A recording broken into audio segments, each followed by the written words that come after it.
Bienvenidos, buenas noches. Están viendo Tenemos Todo a lo largo de toda la provincia de Río Negro y zonas aledañas, obviamente, Neuquén y el resto del país, donde además lo pueden hacer también por nuestras redes o por diario10.com.ar. Les agradecemos que estén del otro lado y que nos permitan entrar a sus casas, a sus viviendas. Y ese es un tema central en el programa de hoy. El 16 de septiembre de 1958 se creó el Instituto de Planificación y Promoción de la Vivienda, más conocido como IPPB, con el objetivo de desarrollar y ejecutar políticas habitacionales públicas. ¿Cómo está ese tema? ¿Cómo viene? ¿Cómo se trabaja? ¿Qué cambios puede haber habido a partir, por ejemplo, del contexto que da el actual Ejecutivo Nacional encabezado por Javier Milei? Lo vamos a charlar ahora, pero antes presentamos a mi compañera Graciela Berjolí. Graciela, ¿cómo andás? Hola Mario, ¿cómo te va? Muy buenas noches. Temón, el tema de la vivienda, sí. Es uno de los grandes déficits que hay en la Argentina, en todo el país, y Río Negro no está exento. Así que bueno, vamos a hablar hoy sobre este tema, sobre el IPPB, y tenemos de invitado a su titular. Claro, correcto. Mariano Lavín. Mariano, ¿cómo andás? Buenas noches. Gracias por venir. La María, a ustedes por la invitación, un placer. Bueno, Graciela lo decía, es un tema constante, la dificultad en el acceso a la vivienda. Sí. E incluso diría algo previo, el acceso a la tierra y a partir de ahí a la vivienda. Dos temas cruciales desde hace mucho tiempo, independientemente de las políticas públicas que se han implementado en algún momento, tal vez menos ahora, al menos a nivel nacional. No, claramente. La demanda supera ampliamente nuestra posibilidad de respuesta a ese nivel, ¿no? Y esto tiene muchas aristas en las cuales la venimos analizando permanentemente. Durante muchos años la inexistencia prácticamente del acceso a crédito en forma privada, crédito hipotecario, una empresa que pueda financiar, hizo que al IPPB su demanda fuera aumentada exponencialmente, digamos, ¿no? El IPPB tiene un objetivo claro que es la vivienda social, es ir a los sectores de nuestra comunidad que no tienen de ninguna manera acceso a un crédito hipotecario, a un financiamiento externo, de poder generar un acceso a la vivienda, una construcción a través de créditos más cortos, con cuotas más altas. Ese es nuestro objetivo, ¿no? Esencial de la creación de todos los institutos de vivienda del país. Esta brecha se fue agrandando con la inexistencia del crédito privado. Entonces, la pareja de trabajadores de un trabajo normal con sus hijos y pagando un alquiler, se fue engrosando esa lista de demandas al IPPB porque ese matrimonio tampoco pudo acceder, no ha podido acceder a una vivienda con sus ingresos, ¿no? Entonces, digamos, hoy es crucial, fundamental que haya este acceso al crédito cada vez más amplio, con más requisitos, para que realmente nosotros nos concentremos en ese acceso al sector de la comunidad que tiene que ver con la vivienda social. Y en este sentido, Mariano, ¿cuáles son las políticas que están llevando adelante desde el instituto, al menos desde esta gestión?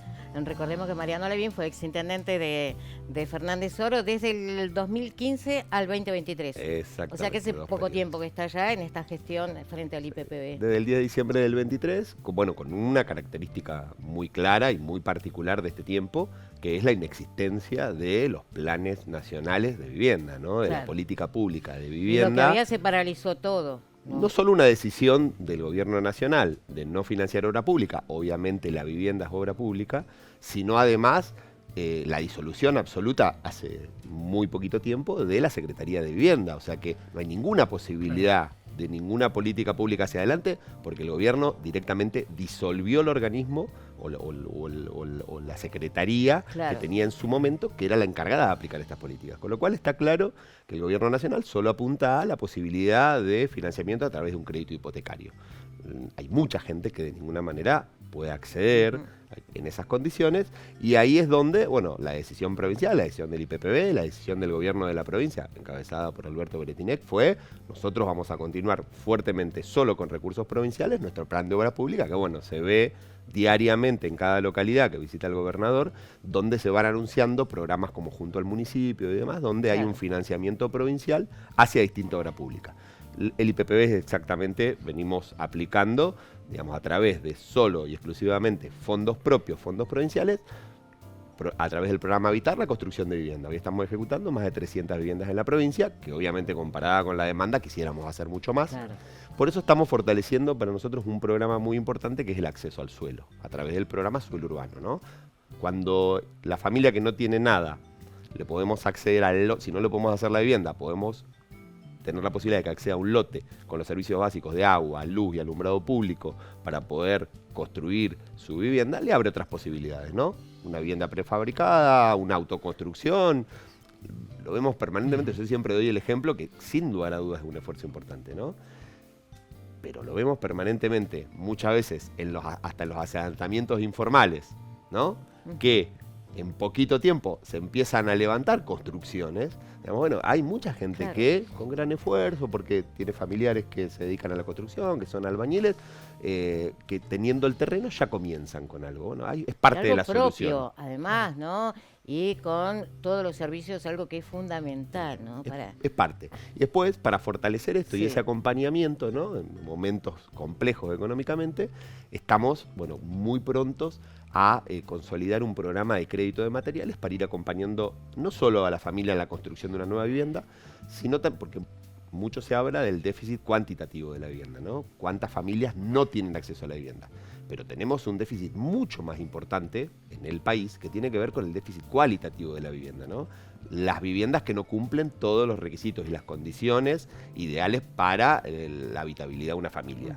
O sea, viviendas chicas, situaciones de hacinamiento, situaciones de viviendas muy precarias. Bueno, ahí es a donde también apuntamos con este programa de materiales a ampliaciones, mejoramientos, terminaciones, que también es no solo hacer la vivienda nueva, es nuestro objetivo. Es importante, Mario, ¿no? Sí, anuncio que nos está dando. ¿Tienen alguna fecha prevista para comenzar con esto? Si me preguntás a mí, ya lo quería lanzado. Estamos viéndolo entre agosto y septiembre. Creemos que ya vamos a tener la posibilidad de difundir el programa y empezar a brindar respuestas a gente que ya nos ha... La demanda ya la tenemos, y PPB tiene un registro de demanda permanente, con lo cual tenemos una primera radiografía de qué es lo que necesitamos, pero por supuesto vamos a habilitar como para que quien necesite una solución de esta característica pueda acceder a nuestros créditos. Claro. Pienso, por ejemplo, en áreas, por ejemplo, salud tiene una convocatoria nacional que es el COFESA, IPPB o IPBU en Neuquén, el nombre que tenga cada provincia. ¿Se reúnen ustedes a nivel nacional? ¿Plantean inconvenientes comunes y soluciones en conjunto? ¿Cómo es?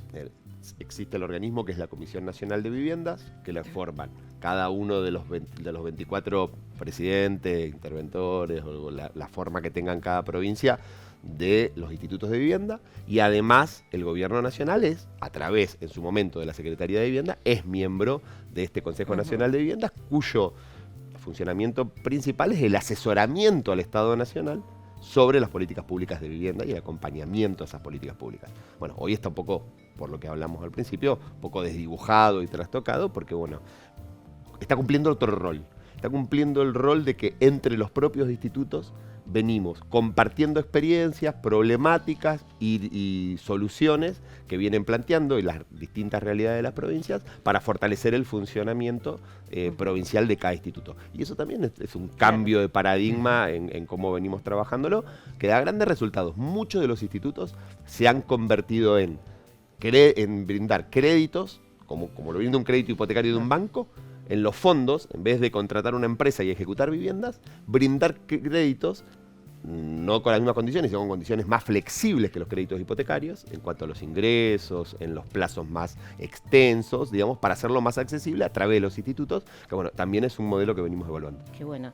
Y además de esto que nos está contando, ¿en qué otro están trabajando en un plan de regularización dominial, ¿no? Entrega de escrituras que se viene haciendo, hemos visto en varias localidades, ¿no? ¿A Roca cuántas veces vinieron ya? Bueno, ya vemos 3 en lo que va del año, varias veces el año pasado.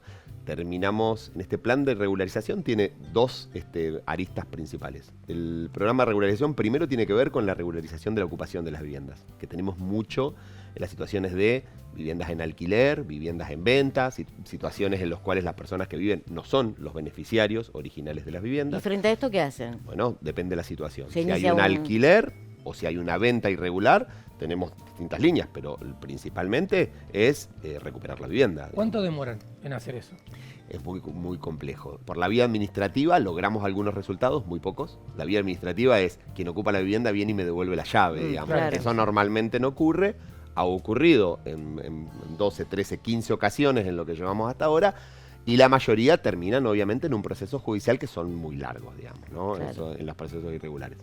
en ese plan de recuperación de viviendas que hemos iniciado, cada una de las viviendas que hemos recuperado en los puntos de la provincia, hemos dado la absoluta prioridad a las familias que tienen un integrante con discapacidad. Ese ha sido el lineamiento que hemos tenido, que nos ha también bajado el gobernador, que vayamos a los sectores más vulnerables en esta situación más complicada, y así lo venimos trabajando. Recuerdo algún caso, perdón, me corregirá si le erro, en región sur, donde recuperan una y se le entregan a una mujer que puede ser que viviera en el hospital o en alguna dependencia, mal vivía, iba boyando de un lugar al otro, pero tal vez en alguna dependencia del Estado, ¿no? Rosa, paciente de salud mental de la localidad, más de 18 años viviendo en un recoveco del pasillo del hospital de Maquinchao.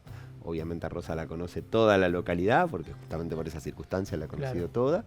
Y bueno, gracias a la recuperación de una vivienda, de otras de las situaciones en las cuales vamos a recuperar, que son viviendas desocupadas, que también ocurre. Tenemos viviendas, por ejemplo, en las zonas turísticas, a alquileres turísticos, alquileres por día, ¿no? Bariloche, Bolsón, ¿no? También. Bueno, es uno de los casos que bien recordás, que fue muy emotivo porque, bueno, había todo un equipo interdisciplinario de salud que la viene acompañando, un trabajo muy importante que, bueno, la verdad que haber recibido su vivienda cambia radicalmente la calidad de vida de Rosa a partir de... Dejamos una pregunta pendiente antes de ir a la tanda. Sí, ahí está. ¿Cómo es la recuperación del pago? ¿No? Porque hay gente que sabemos que, bueno, agarró la vivienda, pagó 2 o 3 cuotas, y después no pagó más. Bueno, queremos hablar sobre eso también. No lo respondas ahora, Mariano. Tenemos una tanda, tenemos todo, venimos en un par de minutos y Mariano Lavín, titular del IPPB en la provincia de Río Negro, contesta esa pregunta.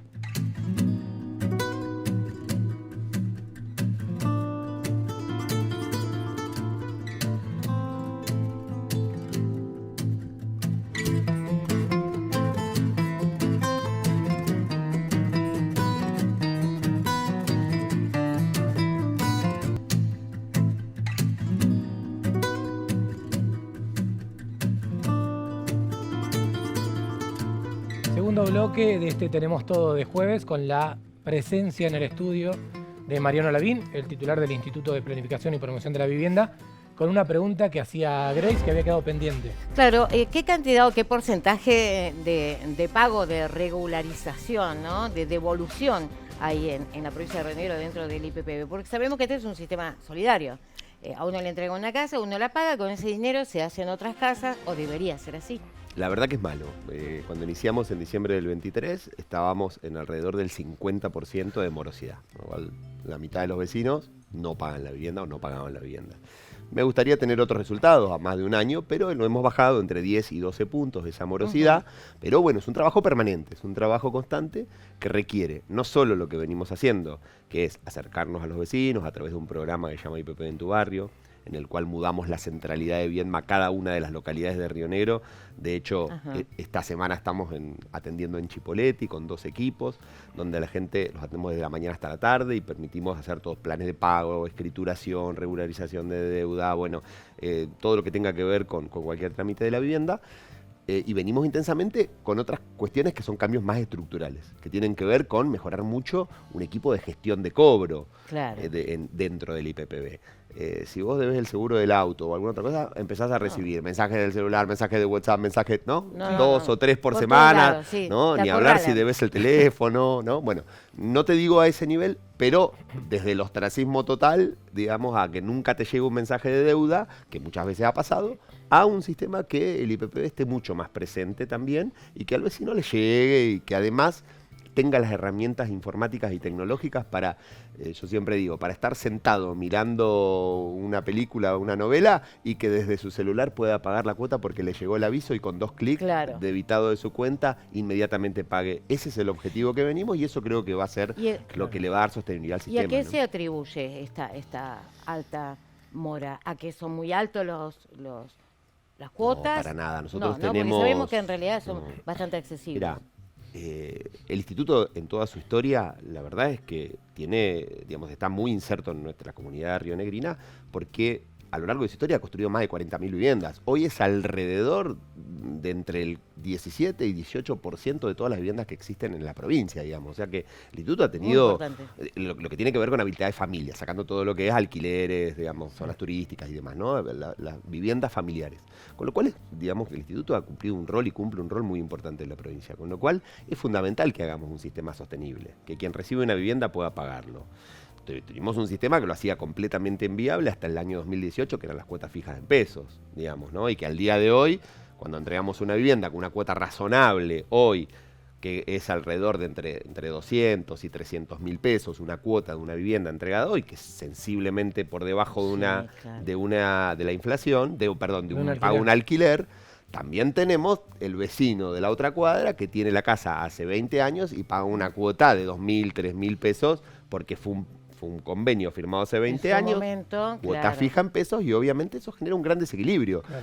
En la recuperación de esas cuotas no podemos ni siquiera comprar una ventana para una casa nueva. Entonces, digamos, eso ya no existe más a partir del 2018, pero bueno, esa inconsistencia o ese desequilibrio también nos genera con los vecinos que reciben una casa hoy, ven la comparativa del vecino de acá de la otra cuadra, pero prima siempre la lógica de que si queremos brindar más respuestas, obviamente que ese uso de los fondos públicos tiene que ser eficiente y al menos tiene que mantener el valor adquisitivo del dinero hoy, mañana, el año que viene y dentro de 10 años para poder seguir construyendo viviendas. Claro, bien. Claro. La crisis habitacional es extensiva a toda la provincia, entiendo, pero está más complicada alguna zona en particular.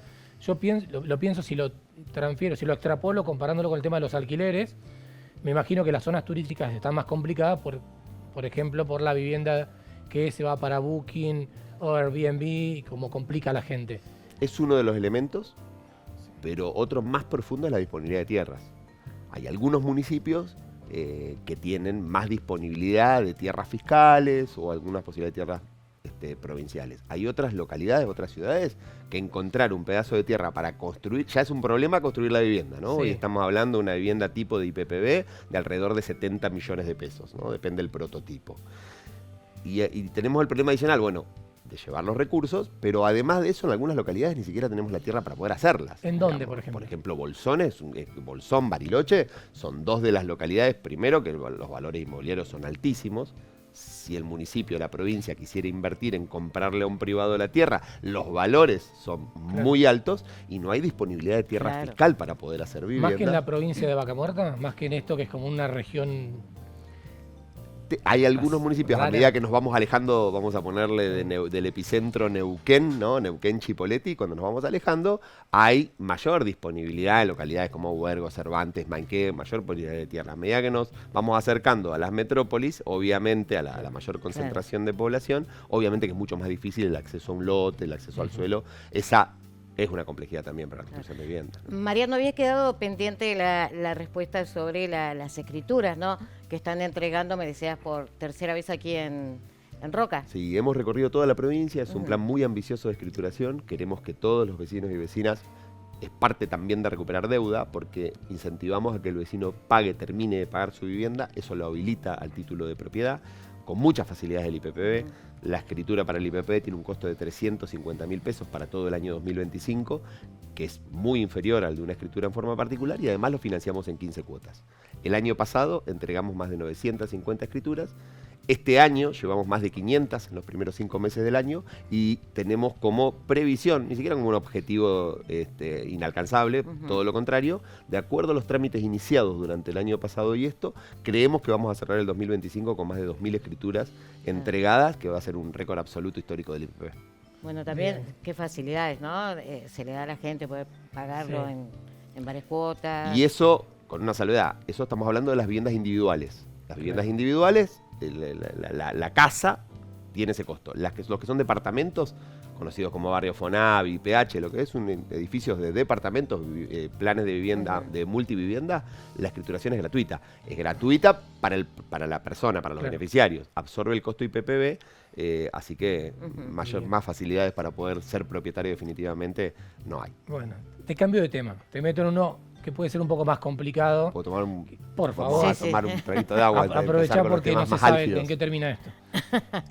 Hace unos días, vos, Graciela lo dijo hace un ratito, vos fuiste intendente de Fernández Oro. Juan Reggioni también fue intendente, te precedió, de hecho, y ha tenido algunos conflictos judiciales con condena incluso. A partir de esa condena que recibe Juan Reggioni en los últimos días confirmada, se menciona la posibilidad de que te investiguen a vos también por lo que puede haber ocurrido con las viviendas que se estaban haciendo en el marco de una serie de investigaciones vinculadas justamente con la construcción de viviendas. Si sale, bueno, acá ya salió ficha limpia. ¿Vas a poder seguir siendo funcionario? Mirá, ¿Vas a tener problemas con la ley? absolutamente para nada. Y lo voy a tratar de hacer lo más conciso posible. Es un plan de vivienda que quedó certificado porque fue hallado culpable el exintendente de construcción de viviendas por cooperativas, donde se construyeron menos que las que se certificaron como construidas. Eso venían a través de 4 desembolsos económicos de 1.350.000 y pico pesos cada uno, que el último desembolso cronológicamente fue rendido durante la gestión de Reggioni, octubre-noviembre, y el Estado Nacional envió el dinero en marzo del 2016 conmigo como intendente. Fue una cuestión cronológica, el último desembolso entró en nuestra gestión. Nosotros no compramos un solo ladrillo, no contratamos una sola hora de mano de obra. Lo que hicimos con ese dinero fue pagar las órdenes de pago que quedaban hechas durante la gestión de Juan Reggioni, pendientes de pago de ese desembolso. Tomamos ese dinero, pagamos todos los expedientes de pago de esas cooperativas y estoy absolutamente a disposición de la justicia cuando me llamen a presentar las pruebas que son sistematizadas en la municipalidad con todos los movimientos bancarios y además certificadas por el tesorero, por el secretario de Hacienda, por todo el equipo de la municipalidad, Eso está el que Tribunal son de Cuentas y todo empleados, eso. que además eran empleados de mi secretario de Hacienda, en ese momento empleado de planta, más de 20 años de la municipalidad, igual que el tesorero, digamos, ni siquiera funcionarios políticos, quiero decir. ¿Pero le ha llegado alguna notificación, algo? Por ¿O ahora son no. versiones periodísticas? Bueno, creo que esto salió del Ministerio Público Fiscal, ¿no? El Ministerio Público Fiscal, en la Doctor publicación que Sí. realiza oficial, dice que a través del desorden administrativo que tenía la municipalidad y en el manejo de los fondos, que obviamente no era mío, digamos, yo hacía 3 meses que había iniciado en la municipalidad, debe investigarse el destino del cuarto desembolso, ¿no? Dice, hay que investigar a la BIM por sus manejos, digamos, ¿no? Pero bueno, eso se traslada a que yo soy el intendente y por supuesto, absolutamente a disposición. Nombraste ficha limpia, Mario. Sí. Ficha limpia en Fernández Oro es ordenanza gracias a un proyecto que yo como intendente envié al Consejo Deliberante desde junio del 2021, que ficha limpia es ordenanza en Fernández Oro y le permitió, por ejemplo, que Juan Reggioni, que fue condenado a 1 año y 6 meses de prisión por comprar un lote social, construir una vivienda, alquilarla, estar colgado del agua y de la luz, fue condenado a 1 año y 6 meses de prisión, en suspenso, y fue inhabilitado de por vida a cumplir cargos públicos. Así todo, se presentó en las elecciones del 2019, fuimos rivales en el 2019, ganamos esa elección, posteriormente el 2021, ficha limpia, fue aprobado, intentó volver a ser candidato en el 2023 y por la ordenanza de ficha limpia, la primera que en un superior tribunal de justicia en todo el país fue avalada de un municipio para que un corrupto no pueda ser candidato, digamos, y eso también para nosotros muestra claramente cuál es el manejo que hicimos en la municipalidad, que cumplimos el compromiso de la lucha contra la corrupción y que obviamente que sea Juan Reggioni el que señala que me tienen que investigar a mí, creo que dice todo por el solo hecho de que es una persona que ha sido condenada 2 veces por corrupción y que además si no hubiera sido avalado ficha limpia en Fernández Oro por el Superior Tribunal de Justicia de la provincia y Juan Reggioni se hubiera podido presentar y hubiera ganado las elecciones, a los 7 meses tendría que haber dejado el cargo, porque lo que establecen las cartas orgánicas establecen que quienes son condenados por corrupción no puedan ser candidatos, no puedan ser funcionarios públicos, no pueden ser funcionarios públicos, ¿sí? Pero existe este famoso condena, la sentencia firme. Entonces Juan Reggioni fue condenado en primera instancia, en segunda, por el Superior Tribunal de Justicia de la provincia de Río Negro y presentó un recurso a la Suprema Corte de Justicia de la Nación, que no resuelve casi nunca en esos casos. Tardó 3 años y medio, la Suprema Corte ratificó la justicia, ratificó la condena y hubiera sido en el periodo de que Juan Reggioni hubiera llevado 6 o 7 meses como intendente. Imagínense, debería haber dejado de ser intendente porque se confirmaba su condena en 4 instancias. Entonces, ese artilugio de así permanentemente generar estos recursos en la justicia, Claro, digamos, es hacen para que los hacer que se corruptos prolongue, todavía claro. puedan seguirse Claro. presentando. Pero imagínense si este caso, la crisis institucional en la que hubiera entrado el municipio de Fernández Oro, cuando un intendente con una condena ahí ya firme, Claro. por la Carta Orgánica Municipal debería haber dejado de ser Bueno, intendente. y ahora con este segundo juicio que hace una semana, ¿no? Claro. Se lo condenó, todavía no sabemos porque no está la cantidad de años que se van Exacto. a dar, ¿no? Pero fue considerado culpable. Hablando de Fernández Oro, me imagino, fue el aniversario, una obra importante, una obra durante mucho tiempo esperada, durante décadas esperada. La del hospital, estuviste ahí, estuviste acompañando a la que fue la comunidad que te eligió en su momento. Sí, ese hospital tiene toda una historia. En el 83, el doctor Carlos Ray, en ese momento ingeniero, luego doctor, inició el sueño de que Fernández Oro tenía que tener un hospital, además pensado y planificado regionalmente. En el 83 Fernández Oro debería haber tenido, me juego a decir, 1.500 habitantes, digamos. Y tenía una proyección de un hospital que inició su construcción, que iniciaron las bases, las paredes, el techo. Terminó la gestión de Carlos Rais y quedó inconcluso, ¿no? Luego nunca se continuó durante casi 40 años, o 40 años, el 83, Qué más de visión, ¿no? 40 Qué años. visión. Nosotros lo retomamos, primera gestión nuestra, Alberto Beretín, el gobernador, comenzamos a plantear la necesidad de ese hospital nuevo. Bueno, no iba a ser un parto fácil, imaginémonos si habíamos esperado 40 años, no debe ser un parto fácil. Y bueno, y con la continuidad, con Gustavo Amati como intendente, con lo que aportamos nosotros, lo que fue haciendo Gustavo todo este tiempo, y por supuesto la gran decisión de la provincia de financiar y de realizar este hospital y de entender que Fernández Oro lo necesitaba. Así que agradecidos con el gobernador, con el ministro de Salud, con Fabián Esgaibe en ese momento, con Talacelis actualmente. Es una obra, Mario, que yo, mirá que hace varios días que la venía previo, cuando se venía la inauguración, pensándola, y yo creo que es una de las obras, de las más importantes de la historia de Fernández Oro. Mirá que me puse a evaluar todas las obras que han tenido desde la década del 80, el 90 en Fernández Oro, y es una de las obras que, si no es la más importante, está entre las 3 o 4 más trascendentes en toda la historia de Fernández Oro, y que para nosotros es un gran orgullo y una gran emoción. Y se vio el acompañamiento de la comunidad, porque había mucha gente que fue a la inauguración a conocer el Y a hospital. celebrarlo. Bien, va a seguir creciendo a este nivel Fernández Oro, porque recuerdo que en algún momento se marcaba que era una de las ciudades que había crecido más a nivel nacional en cuanto a la cantidad de gente que se había ido a vivir, bueno, lo cual genera una demanda fuerte para el Estado cuando crece tan exponencialmente una ciudad.